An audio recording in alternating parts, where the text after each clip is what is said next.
अध्याय 20 मेरे विवेक के विरुद्ध बात करना। आखिरकार इतने सालों तक ये जुबान द्वारा पीटे जाने के बाद उसे ऐसी जागरूकता होनी चाहिए। इतने सालों के बाद ये जुबान ने न केवल पिटाई का बदला लिया बल्कि उसने बहुत सारा ब्याज भी मांगा। अब तक उसकी दूसरी बहन को कभी नहीं लगा था कि उसकी प्रतिक्रिया इतनी स्वाभाविक थी। हालांकि इस थप्पड़ ने ये जुबान को स्तब्ध कर दिया। साइन इन करने का मौका पाने के लिए मेजबान को बधाई। कृपया साइन इन पूरा करें। क्या उसे अपनी दूसरी बहन को थप्पड़ मारने से ही साइन इन करने का मौका मिल सकता है? उसने साइन इन किया। दिव्य प्राथमिक चिकित्सा कौशल प्राप्त करने के लिए मेजबान को बधाई।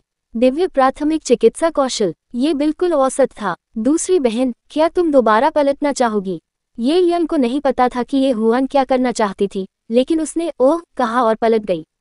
देहात, एक और थप्पड़ पड़ा। ये यंग अवाक रह गई। धीरे धीरे उसे महसूस हुआ कि कुछ गड़बड़ है। उसने सोचा, युवक, तुम्हारे साथ कुछ गड़बड़ है। साइन इन करने का मौका पाने के लिए मेजबान को बधाई। कृपया साइन इन पूरा करें। ये जुबान आश्चर्यचकित थी। लानत है, उसने साइन इन किया। दिव्य हृदय रोग उपचार कौशल प्राप्त करने के लिए मेजबान को बधाई। इस समय ये यंग पहले ही सतर्कता से पलट चुकी थी। फिर उसने हैरान भाव से अपने छोटे भाई की ओर देखा। छोटे भाई, तुम क्या कर रहे हो? मैं ठीक हूँ। दूसरी बहन, मैंने अभी अभी एक नई मालिश तकनीक प्राप्त की है। ये जुबान मुस्कुराए। तुम इतने सतर्क क्यों हो? मैं एक बच्चा हूँ, एक बच्चे के क्या बुरे इरादे हो सकते हैं, ठीक है? हाँ, नहीं। उसे लगा कि वह बस अवसर का लाभ उठाकर उसे पीटना चाहता था। ये हुआ ने देखा कि ये यंग के हाव भाव में कुछ गड़बड़ है और वह तुरंत बाहर भागने से पहले बिस्तर से कूद गई। चौथी बहन, मुझे बचा लो। दूसरी बहन मुझे मारने वाली है। ये हुआन भागते समय चिल्लाया, लेकिन ये यंग ने उसका पीछा किया। रुकना, भागो मत। तुमने मुझे 2 बार मारा। भागो मत, मैं तुम्हें जवाबी हमला करना चाहता हूँ।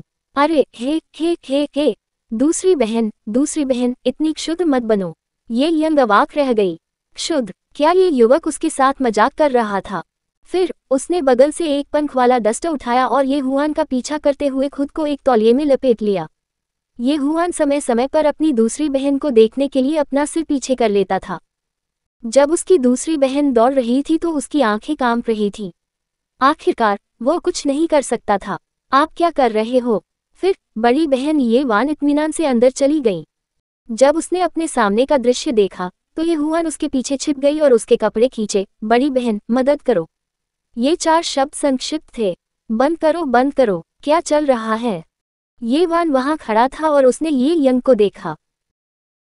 जब उसने अपनी बड़ी बहन को बोलते हुए सुना तो उसने ये हुआन की ओर इशारा किया और कहा, उसने जानबूझकर मेरे बट पर प्रहार किया, तो फिर मैं तुम्हें उसे मारने में मदद करूंगा। फिर ये वान ने ये हुआन को गले लगाया और उसे 2 थप्पड़ मारे। ये यंग चुप थी। वह इसे स्वयं करने वाली थी। तू बड़ी बहन, तुम्हें नैतिकता की परवाह नहीं है। बड़ी बहन ये वान ने ये यंग पर अपने हाथ फैलाए। देखो, क्या ये ठीक है? अच्छा, ऊपर ये चैन ने अभी अभी लॉग ऑफ किया था और अपने कमरे से बाहर चली गई थी। ये जुबान ने नाटक देखा। चौथी बहन ये चांद ने समय देखा। बड़ी बहन, आप इतनी देर से वापस क्यों आईं? मुझे पहले ही काम से छुट्टी मिल जानी चाहिए थी। आप ये भी जानते हैं कि हमारी कंपनी का कार्यालय भवन हुआक्सिंग प्लाजा में है ना? हाल ही में जब अनुबंध को नवीनीकृत करने का समय आया तो हम पहले ही सहमत हो गए थे, लेकिन हुआक्सिंग प्लाजा का बॉस अचानक बदल गया। ये चैन और ये यंग इस पर दंग रह गए। वे जानते थे कि हुआक्सिंग प्लाजा जिनलिंग में सबसे बड़ा प्लाजा था। इसने हजारों वर्ग मीटर से अधिक क्षेत्र पर कब्जा कर लिया। इसके अलावा नींव अच्छी थी। पूरा हुआक्सिंग स्क्वायर उस मुर्गी की तरह था जो सोने के अंडे दे सकती थी।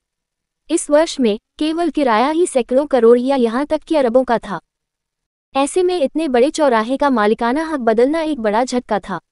तो क्या हुआ? इसलिए सीईओ ने मुझे कल हुआक्सिंग प्लाजा के प्रबंधक के साथ फिर से बातचीत करने के लिए कहा। मुझे नहीं पता कि यह कैसे होगा। किसी भी स्थिति में मुझे लगता है कि नवीनीकरण की कीमत कम नहीं हो सकती। आखिरकार एक नया अधिकारी कार्यभार संभालने पर भारी बदलाव करेगा। ये वान वहीं बैठ गया।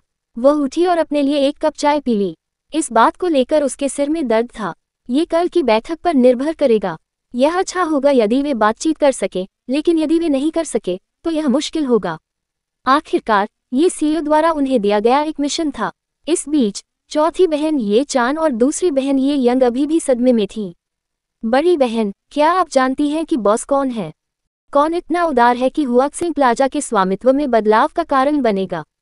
चौथी बहन ने उत्सुकता से पूछा। ये वान ने अपने कंधे उचकाए। मुझे कैसे पता होगा? क्या आपके पास अभी भी विचार हैं? हालांकि जिनके पास इतनी संपत्ति है वे बूढ़े होंगे, इसके बारे में सोचो भी मत। जब ये चांद ने ये सुना तो उसने ये हुआन को उठाया। मेरे पास कोई विचार नहीं है, मेरे पास बस मेरा छोटा भाई है। फिर उसने ये जुबान का चेहरा रगड़ा। ये जुबान ने उसकी बात सुनी। बड़ी बहन, मुझे ऐसा नहीं लगता। हो सकता है कि किसी युवक ने हुआक्सिंग प्लाजा खरीदा हो। एक युवक? बड़ी बहन ये वान हंसी। उस मामले में हुआक्सिंग प्लाजा कितना है? इसकी कीमत दसियों अरबों में है। कोई जवान इसे कैसे खरीद सकता है? मेरी राय में यह कोई चिकना चाचा हो सकता है। ये हुआन अवाक थी।